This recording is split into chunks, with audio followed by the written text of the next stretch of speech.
मोक्षमार्गस्य नेतारं भेतारं कर्मभूभृता ज्ञातारं विश्वतत्त्वानां वन्दे तद्गुणलब्धये वन्दे तद्गुणलब्धये। बोलिए 2400 तीर्थंकर भगवान की जय। बोलिए उमा स्वामी महाराज की जय। बोलिए द्वादशांग जिनवाणी माता की जय।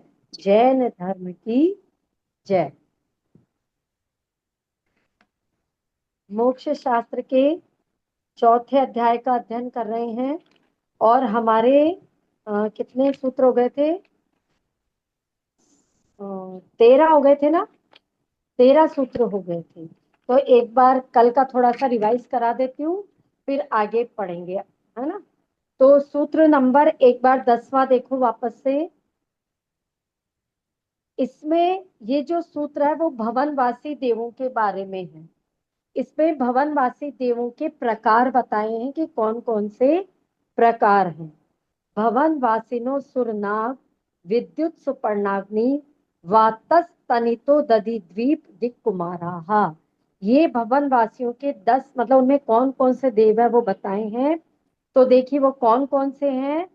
असुर कुमार, नाग कुमार, विद्युत कुमार, सुपर्ण कुमार, अग्नि कुमार, वात कुमार, स्तनित कुमार, उदधि कुमार, द्वीप कुमार और दिक कुमार।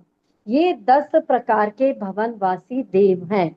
इनमें सब में कुमार शब्द इसलिए लगाए हैं क्योंकि जैसे कुमार होते हैं ना, वो चंचलायमान होते हैं, चंचल होते हैं, उनको यहाँ वहां क्रीड़ा करना अच्छा लगता है, तो वैसे ही ये देव होते हैं। इधर उधर आना जाना इनका शौक होता है, इसलिए इनके आगे कुमार लगाते हैं। तो असुर कुमार जाति के देव मैंने आपको बताया था जिनको लड़ाने भिड़ाने में मजा आता है।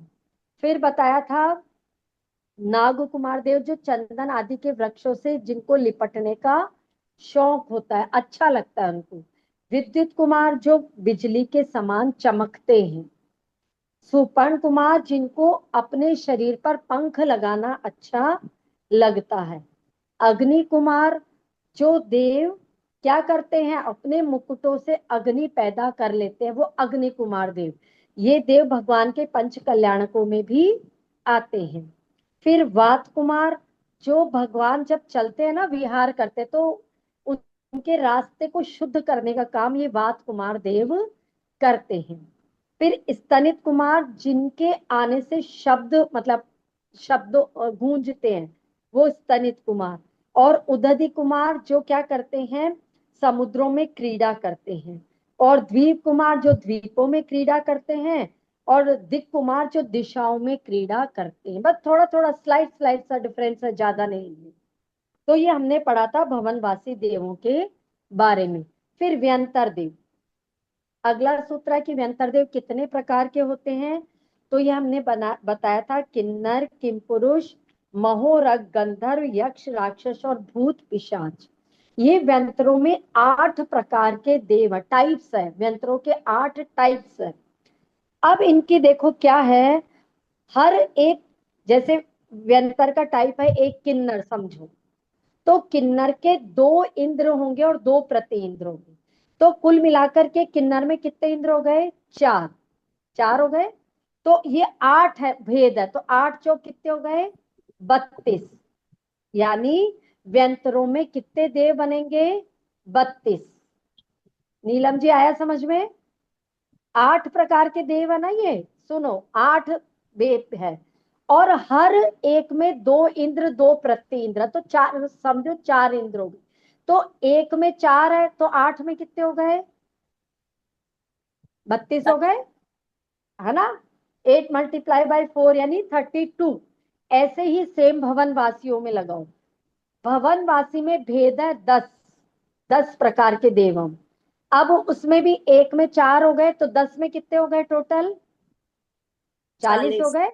तो इस तरह से भवन वासियों में 40 इंद्र बनते हैं और व्यंतरों में 32 इंद्र बनते हैं। क्लियर हुआ ये? तो भाई ये जो चलिए, बाकी है, परिषद, आत्मरक्षक, लोकपाल, ये नहीं होते? नहीं मेरी बात सुनो, वो तो वहां की व्यवस्था वो होंगे ना, वो ये तो हमने किसके नाम बताए हैं, वो तो वहां के पद है, ये हमने पहले ही बता दिया था जब जनरल गणना की थी ना, हमने जनरल सबके बारे में एक सूत्र दे दिया था कि वहां पे कौन कौन से पद रहे, इंद्र, सामान्य, त्रायस्त्रिंशत, पारिषदात्म, आत्मरक्ष, लोकपालानिक, प्रकीर्ण का अभियोग्य, किलबिशी का चैत। ये तो सामान्य 10 पद है, उसमें से सिर्फ 2 पद हैं, एक त्रायस्त्रिंशत का और एक लोकपाल का। इसके लिए स्पेशल सूत्र भी आया था।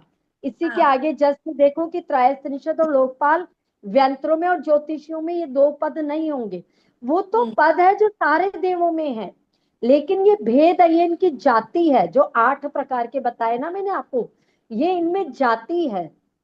भवनवासी में जो 10 बताइए, समझो ये उनकी भेद है, अलग अलग प्रकार के भवनवासी। जैसे अभी अग्नि कुमार देव है, अब अग्नि कुमार देव में इंद्र, प्रतीन्द्र सब हो गए, ठीक है, इनका अलग ही समझो शासन है।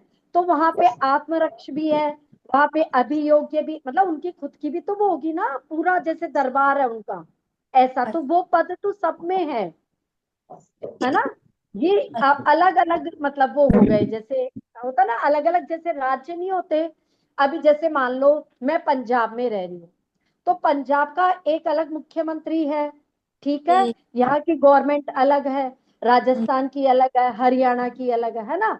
तो वैसे अब सीएम पंजाब में भी है तो राजस्थान में भी है तो गुजरात में भी है, ऐसा। अब ठीक है, ठीक है। ऐसा। चलिए, अब फिर हमने पढ़ा था ज्योतिष देवों के बारे में कि ज्योतिष जो देव होते हैं उसमें क्या क्या बताया था, तो वो सूत्र था सूर्य चंद्रमसो ग्रह नक्षत्र प्रकीर्णक तारकाश्चय। यानी ज्योतिषी देव कौन कौन से हैं, सूर्य, चंद्रमा, ग्रह, नक्षत्र और तारे, ये सब क्या हैं, ये ज्योतिषी देव हैं, ठीक है। ये सारे ज्योतिषी देव हैं, सूर्य, चंद्रमा, तारे, ये सब ग्रह और नक्षत्र।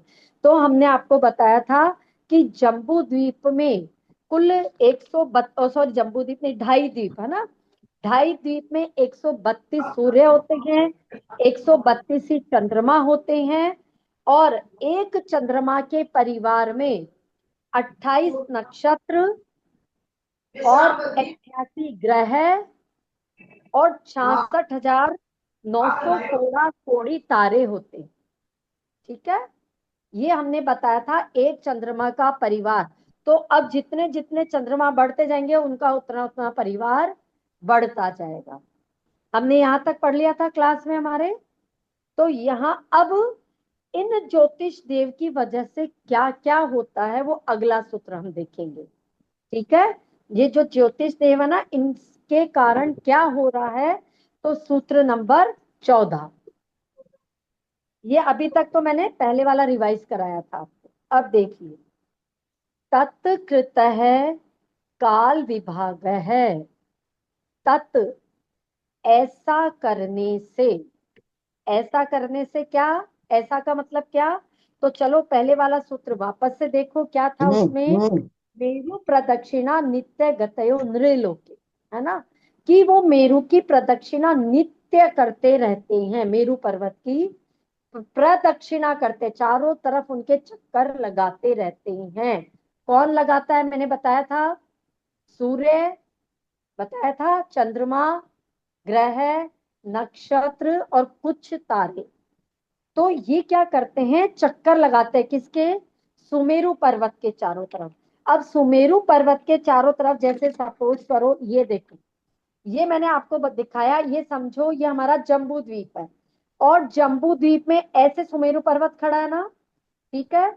अब सुमेरु पर्वत, ये जो चित्रा भूमि का जो सम भाग होता है वहां से 790 योजन ऊपर ये सूर्य, चंद्रमा, तारे आदि शुरू हो जाते हैं 790 योजन से। तो सपोज करो कि ये इतनी दूरी आ रही है, इतनी दूरी है ना, तो यहां से क्या होगा, वो ग्रह, नक्षत्र, तारे चारों तरफ चक्कर, जबकि ये इतना पोर्शन बच जाएगा, वहां पे नहीं है ज्योतिषी देव। ज्योतिष देव ये 110 योजन का क्षेत्र होता है केवल, जहां पर कि सूर्य, चंद्रमा चारों तरफ इसके चक्कर लगाएंगे। ये क्लियर है, ठीक है नीलम भाभी, ठीक है ना, हाँ। तो इनके चक्कर लगाने से क्या हुआ, ये दोनों सूत्रों को एक साथ हम कर रहे हैं कि भाई पहले सूत्र में बताया कि मेरु के चारों तरफ वो क्या कर रहे हैं, प्रदक्षिणा कर रहे हैं। तो ऐसा करने से अगला सूत्र तत्कृत है, ऐसा करने से काल विभाग है, काल का विभाजन होता है, यानी समय बनता है। ये जितने भी सर्दी की ऋतु, गर्मी की ऋतु, या कहीं पे गर्मी पड़ रही है ना, जून के महीने में कैसे गर्मी आ जाती है एकदम से, और अभी दिसंबर का महीना है तो ठंड आ जाती है। ये सब क्यों हो रहा है, कैसे हो रहा है, ये सब हो रहा है सूर्य और चंद्रमा की गति से। अब देखो मैंने आपको सबको व्हाट्सएप पे चित्र भेजा था एक, तो आप सबने देखा क्या वो आज? उसको वापस शेयर करूं क्या अभी? शेयर करूं? चलो मैं देखती हूँ, कर रही हूँ एक सेकंड।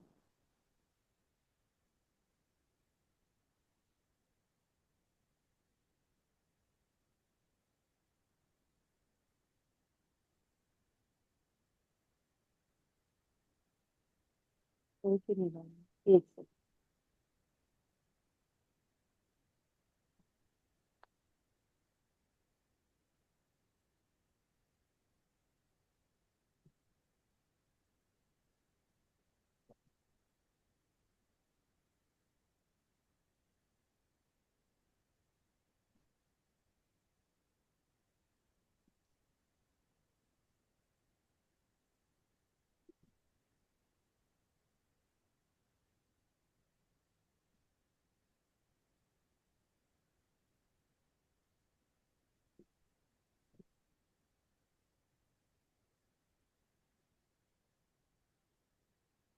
हाँ ये देखो, फोटो दिख रही है क्या सबको? हम्म। दिख रही है? हाँ दिख तो रही है बट समझ नहीं आ रहा, जूम होगी थोड़ी सी। ये देखो अब।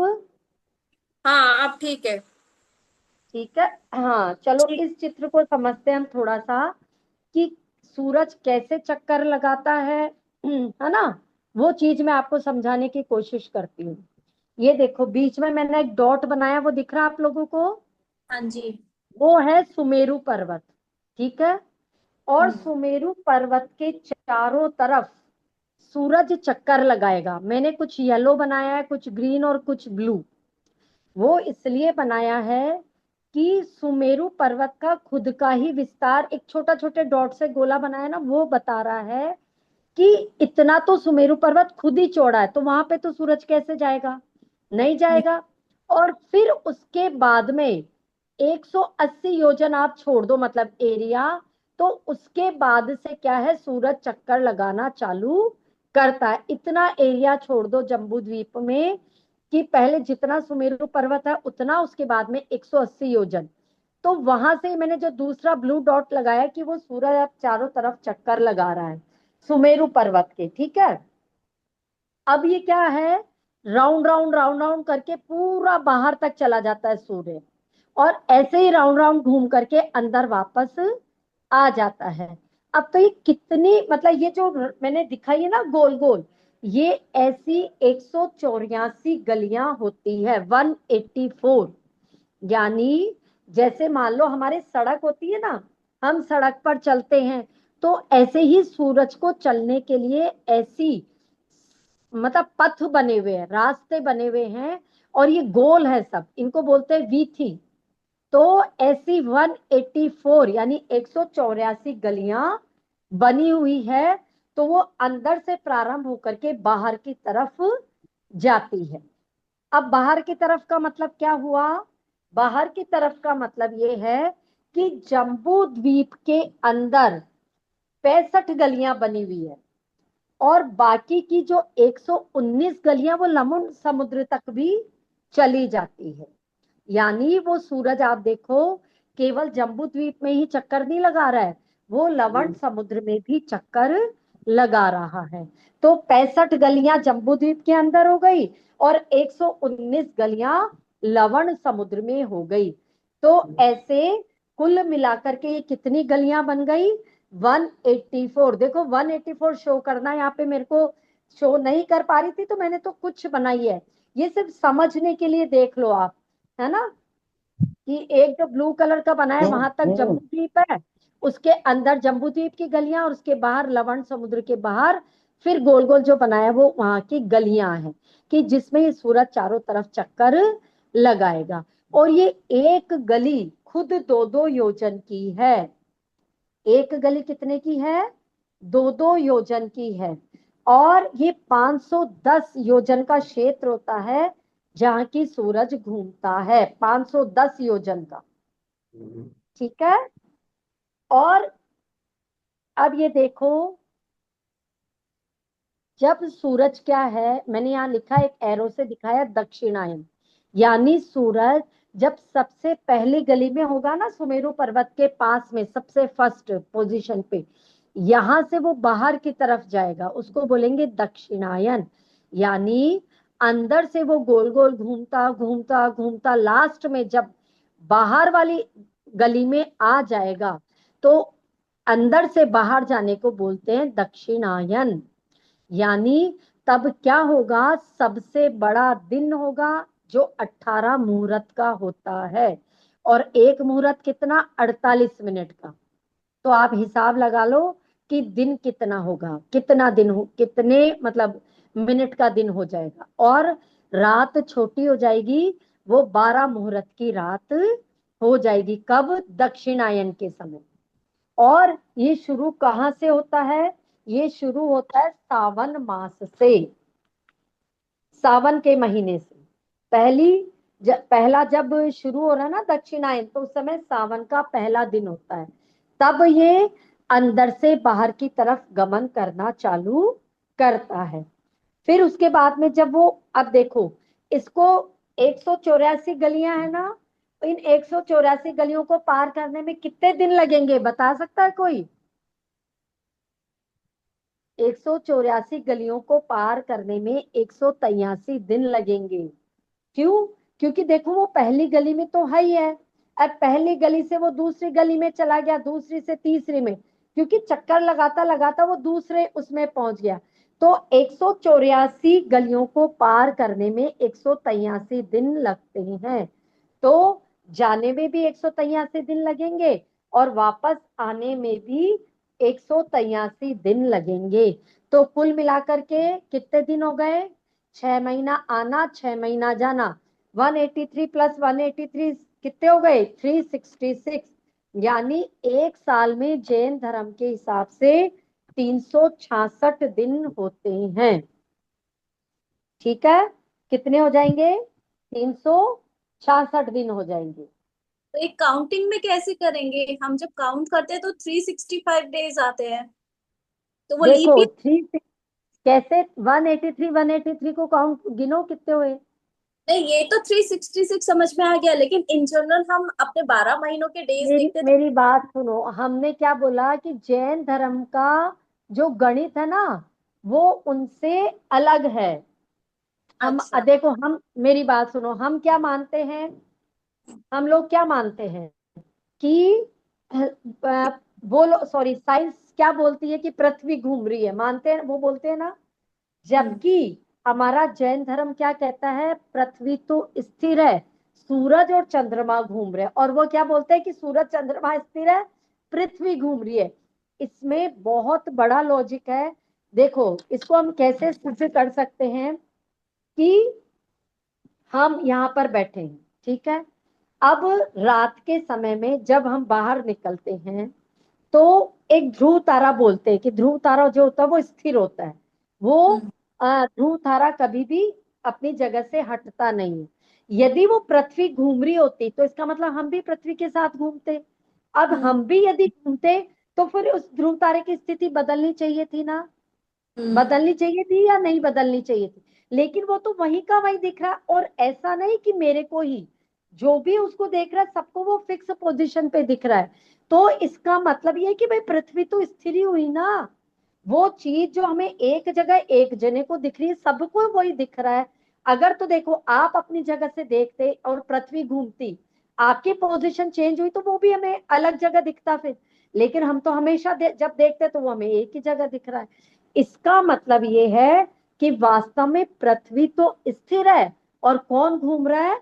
सूर्य और चंद्रमा घूम रहे हैं। ठीक है। तो अब इसके अलावा इसके अलावा एक चीज और समझो कि हम अलग अलग जगह हम सब जने बैठे हैं, है ना। अब हमारी आंखें क्या देख रही है कि चंद्रमा हमारे को अलग अलग पोजीशन पे दिखता है कि नहीं दिखता है? दिखता है ना। और ये नहीं कि केवल मेरे को अकेले कोई दिख रहा है, जितने जने देख रहे हैं उन सबको दिख रहा है कि भाई चंद्रमा की पोजीशन चेंज हो रही है। तो इसका मतलब जो हम सबकी, देखो एक गलत हो सकता है, दो गलत हो सकते हैं, संसार के सारे व्यक्ति तो गलत नहीं हो सकते। इसको बोलते हैं प्रत्यक्ष प्रमाण। प्रत्यक्ष मतलब भाई हम जो देख रहे हैं आंखों से उसको हम कैसे गलत माने। तो ये सबसे बड़ा प्रमाण तो आचार्यों ने यही बताया कि जो चीज मान लो मेरे सामने किसी ने खून किया, मैंने उसको खून होते हुए देखा, तो अब इससे ज्यादा प्रमाण और क्या चाहिए? चाहिए कि नहीं भाई। अब उसको क्या बोलते हैं? सबूत है। क्या बोलते हैं उसको कोर्ट की लैंग्वेज में? कि क्या कौन सा सबूत बोलते हैं उसको? ये चश्मदीन गवाह बोलते हैं ना इसे, कि इसने देखा तो इसकी बात तो सही है ही है। तो जब हम आंखों सब पे रोज ही देख रहे हैं कि भाई ये हमें दिख रहे हैं, पोजीशन चेंज करते हुए दिख रहे हैं, तो फिर वो बात गलत कैसे हो सकती है? तो हमारे जैन धर्म के हिसाब से क्या है कि पृथ्वी तो स्थिर है, और कौन घूम रहा है? सूर्य और चंद्रमा, पहली बात। दूसरी बात क्या है कि यहाँ पर साइंस क्या बोलता है? एक सूरज है और एक ही चंद्रमा है। जबकि जैन धर्म के हिसाब से दो सूरज है और दो ही चंद्रमा है। अब कैसे? कि देखो जैसे ये समझो कि ये सुमेरु पर्वत है, और यहाँ पर मानो कि ये सूरज है, ये चक्कर लगा रहा है, ये इसके मैंने पहले यहाँ समझो दक्षिण में रख। अब वो यहाँ से आते आते जब इस वाले साइड आ जाता है ना, उसको यहां तक आने में ही 24 घंटे लग जाते हैं। तब तक क्या होता है, वो दूसरा सूर्य इधर से उधर चला जाता है, तो हमें वो दूसरा वाला सूरज अगले दिन दिखाई देता है। लेकिन साइंस वहां तक अभी तक नहीं पहुंच पाया है। वो क्या कहता है कि 24 घंटे में ही एक बार चक्कर लगा लेता है। तो यहाँ पर भी साइंस जैन धर्म के हिसाब से क्या हो जाता है? गलत हो जाता है। हमारा जैन सिद्धांत यही कहता है कि दो ही सूर्य है और दो ही चंद्रमा है। फिर तीसरी बात, सूर्य उदय और सूर्य अस्त कैसे दिखते हैं? क्यों दिखते हैं कि भाई एकदम से सूर्य आ गया? और कहाँ उत्पन्न होती है ये स्थिति? ये स्थिति उत्पन्न होती है, मैंने आपको जम्बू द्वीप के कितने क्षेत्र बताए और कितने पर्वत बताए थे? बताओ। जम्बू द्वीप एक में कितने क्षेत्र हैं? आज तो 7 क्षेत्र क्षेत्र 6 पर्वत। हाँ, 7 क्षेत्र और 6 पर्वत। चलो नीलम भाभी उन पर्वतों के नाम बताओ, कुलाचल पर्वतों के नाम। हिमवन। हिमवन, महाहिमवन, निषद, नील, रुक्मी, शिखरी। बिल्कुल सही। अब क्या होता है, भरत क्षेत्र से जब हम आगे बढ़ते हैं, है ना, तो निषद नाम का पर्वत बोला ना अभी आपने, है ना। तो ये निषद नाम का पर्वत आते आते क्या होता है कि जब हमारे भरत क्षेत्र से वो सूर्य गया, है ना, निषद पर्वत की तरफ जब वो गया, तो उस पर्वत की ऊंचाई इतनी होती है कि जब वो उधर चला जाता ना, फिर उसका प्रकाश हम तक नहीं पहुंचता है। तो हमें क्या लगता है कि सूर्यास्त हो गया। यानी वो जैसे सुमेरु पर्वत के इधर से सूरज घूमता हुआ इधर आया, जब इस तरफ आया, यहाँ पे वो निषद पर्वत बीच में आ गया, और निषद पर्वत के दूसरी तरफ जब वो सूर्य चला गया, अब उसका प्रकाश हमारे को बिल्कुल भी दिखाई नहीं देगा। तो वहां पर हम क्या समझ लेते हैं कि सूर्य अस्त हो गया। ठीक है। अब इधर से वापस जो ऐरावत क्षेत्र की तरफ सूर्य था, वो सूरज चक्कर लगाता हुआ किधर की तरफ से आ रहा है? दूसरी डायरेक्शन से आ रहा है, पूर्व दिशा से आ रहा है। अब वहां पर भी निषद पर्वत तो है ही है ना। तो वो जैसे ही सूरज उस निषद पर्वत से आगे आया, हल्का हल्का, आपने देखा होगा सूरज एकदम से दिखाई नहीं देता हमारे को, पहले उसका हल्का हल्का प्रकाश दिखता है ना। फिर लालिमा आती है, ऑरेंज होता है, फिर येलो होता है, फिर डार्क येलो होता है, और फिर तेज किरणें आती है। तो ये क्यों हुआ? क्योंकि निषद पर्वत के जैसे जैसे वो आगे आता जा रहा है, उसका पहले हमारे तक प्रकाश पहुंचता है ना। फिर उसका उजाला, फिर थोड़ा सा किरणें, फिर वो सूरज हमारे को दिखाई देता है। तो जैसे ही वो दिखा तो हम क्या कहते हैं कि सूर्य उदय हो गया। तो ये कंडीशन कहाँ से बनती है? निषद पर्वत के दाएं बाएं वाले हिस्से। ठीक है, इतना समझ में आया सबको? क्लियर है? अब हम समझते हैं कि गर्मी और सर्दी कैसे होती है। नहीं, फिर वो ग्रह आपको, नक्षत्र तारे वो घूमते नहीं है, वो एक स्थिर ही रहते हैं क्या? हाँ नहीं वो स्थिर नहीं, वो अभी बताती हूँ, पहले ये समझो। ये भी बताऊंगी अभी जो आपने पूछा है। तो ये जो सूरज था दक्षिणायन, मैंने आपको दिखाया था पहले चित्र में कि वो जब पहली गली में है। अब सूरज का क्या स्वभाव है, कल मैंने आपको बताया था कि इसमें आतप नाम की प्रकृति है। ये आतप नाम की प्रकृति मतलब मूल में तो सूरज ठंडा अंदर से, लेकिन इससे जो किरणें निकल रही है वो बहुत ज्यादा गर्मी वाली होती है। अब वो जब पहली गली में है ना, जब सूरज सुमेरु पर्वत के पास में सबसे पहली गली में, तो यानी वो हमारे सबसे पास में है उस समय। तो क्या होता है जब वो वहां पर है, तो उस समय क्या होगा, सबसे ज्यादा गर्मी होगी। अब जैसे जैसे वो सूर्य ऐसे गोल गोल चक्कर लगाता लगाता लगाता 183 डेज में लास्ट तक पहुंच गया, लवण समुद्र में चला गया, तो उस समय क्या होगा, मौसम ठंडा हो जाएगा, क्योंकि सूरज का प्रकाश हम तक अब उतना नहीं पहुंच रहा है। क्यों? क्योंकि वो हमारे से धीरे धीरे करके दूर चला गया ना, 510 योजन दूर चला गया। और 510 योजन तो कितना होता है, बहुत ज्यादा। तो जब वो इतना दूर चला गया तो उस समय हमारे को ठंड लगती है। तब कौन से महीने आ जाते हैं? दिसंबर का महीना आ जाता है ना, दिसंबर और जनवरी का, तो हमें ठंड लगनी शुरू हो जाती है।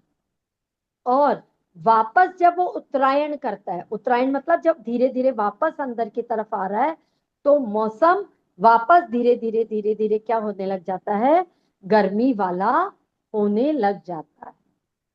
ठीक है, ये आया सर्दी गर्मी समझ में? हाँ, अब जो बात आपने पूछी थी कि ये जो तारे वगैरह हैं, जैसे ध्रुव तारा तो क्या होता है, स्थिर रहता है। बाकी के ग्रह नक्षत्र भी चक्कर लगाते हैं। वो कहाँ चक्कर लगाते हैं, मैंने आपको बताया था पहले। 790 योजन ऊपर क्या आता है, कौन बताएगा? मैंने कल बताया था। हाँ सोनल जी। 790 योजन के ऊपर पहले तारे आते हैं। तारे आते हैं, हाँ, फिर उसके बाद में फिर उसके 10 योजन ऊपर जाने पर नक्षत्र। सूर्य सूरज, आता है। सूरज, सूर्य। सूर्य, फिर हम्म। पृथ्वी से 880 योजन पर चंद्रमा, और फिर उस हाँ 4 योजन और ऊपर जाने पर नक्षत्र। हाँ, अब ये देखो चार चार, जैसे 4 योजन ऊपर चले ना नक्षत्र आए, फिर 4 योजन चले तो बुध शुक्र गुरु मंगल शनि, इन सबके थोड़ी थोड़ी दूर पे इनके क्या आते हैं, विमान आते हैं। इनके भी विमान है। तो ये भी क्या है, सूरज के चारों तरफ चक्कर लगाते हैं। आपने दो नाम सुने होंगे मेन, एक राहु और एक केतु, सुने हैं? हाँ इनके हाँ। विमान क्या होते हैं, सूरज और चंद्रमा के नीचे होते हैं। जैसे मान लो सूरज ऊपर है तो उसके नीचे एक विमान आ जाता है, चंद्रमा उसके नीचे एक विमान आ जाता है। उनको हम बोलते हैं राहु का विमान और केतु का विमान।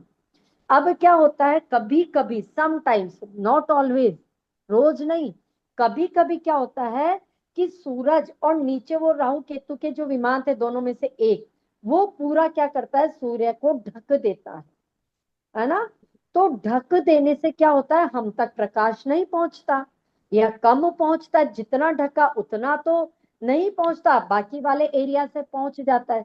तो हम उसको क्या बोलते हैं कि सूर्य ग्रहण हो गया। ऐसे ही चंद्रमा में भी होता है।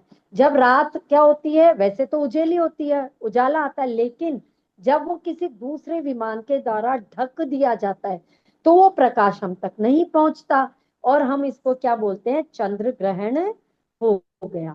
तो ये ऐसे चंद्र ग्रहण और सूर्य ग्रहण होते हैं।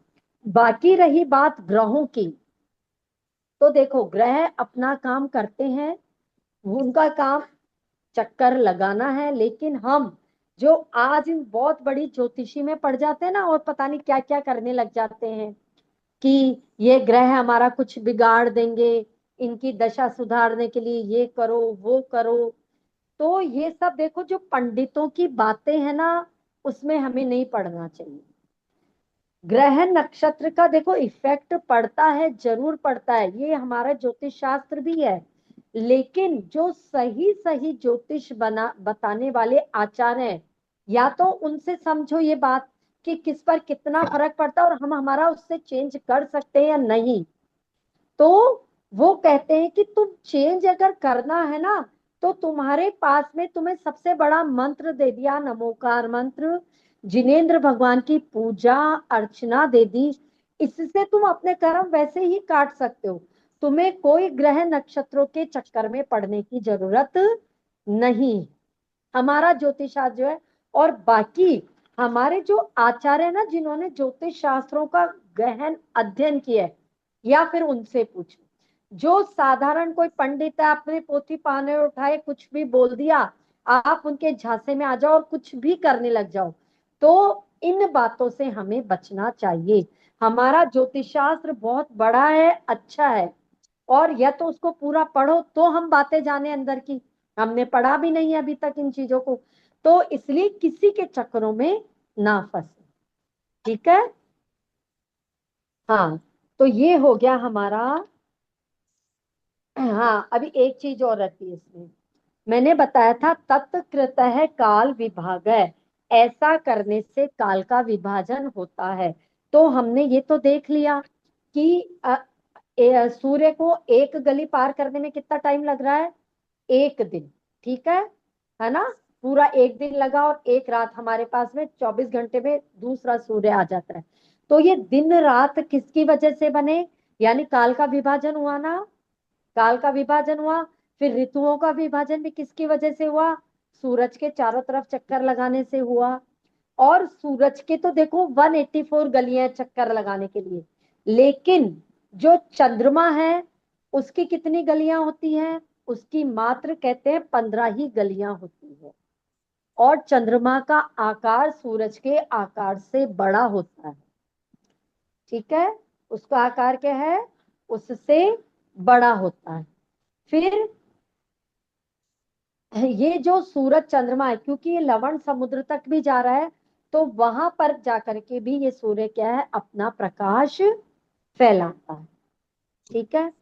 अब इसके जो आगे वाला सूत्र है वो देखो, सूत्र नंबर 15, बहिरवस्थिता।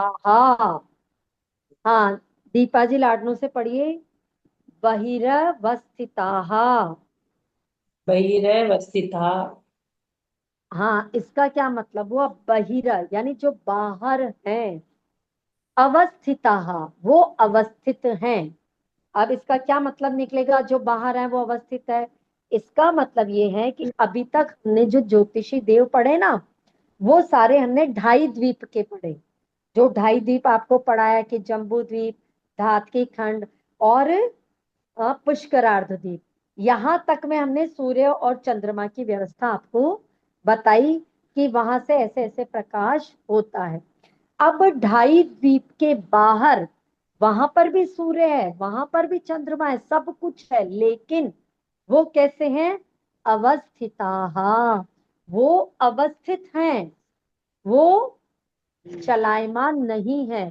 सिर्फ चलायमान सूर्य और चंद्रमा कहाँ पर है, इस ढाई द्वीप में जो हमने आपको अभी बताया। और जितने भी सूर्य हैं चंद्रमा है, वो सब किसके चारों तरफ परिक्रमा लगाएंगे, सूर्य के चारों तरफ ही परिक्रमा लगाएंगे।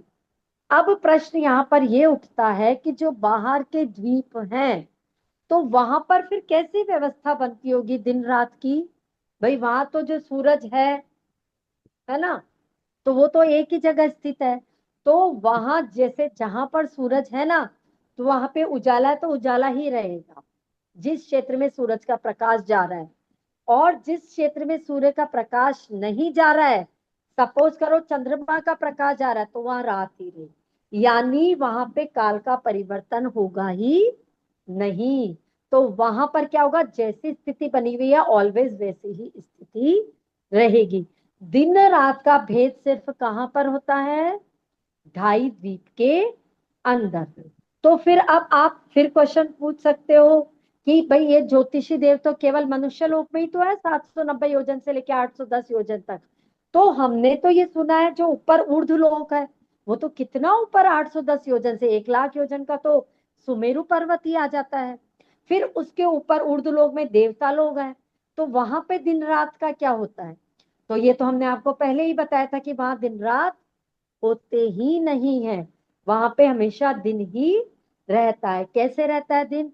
क्योंकि उनके जो विमान है वो खुद ही इतने ज्यादा प्रकाशित होते हैं कि वहां पे हमेशा दिन बना हुआ रहता है। तो फिर आप पूछोगे तो फिर उनकी आयु का पता कैसे लगता है? हम तो कितना पढ़ के आए हैं ना कि उनकी आयु 33,000, मतलब 33 सागर की उनकी आयु है। या फिर उनकी जब डेथ होती है तो कैसे पता चलता है इसकी आयु कैसे पूरी हो गई? तो वो सब लोग भी, ये जो मनुष्य लोग का ये चल रहा है ना सारा सूर्य का, यही से उनको समय का पता लगता है।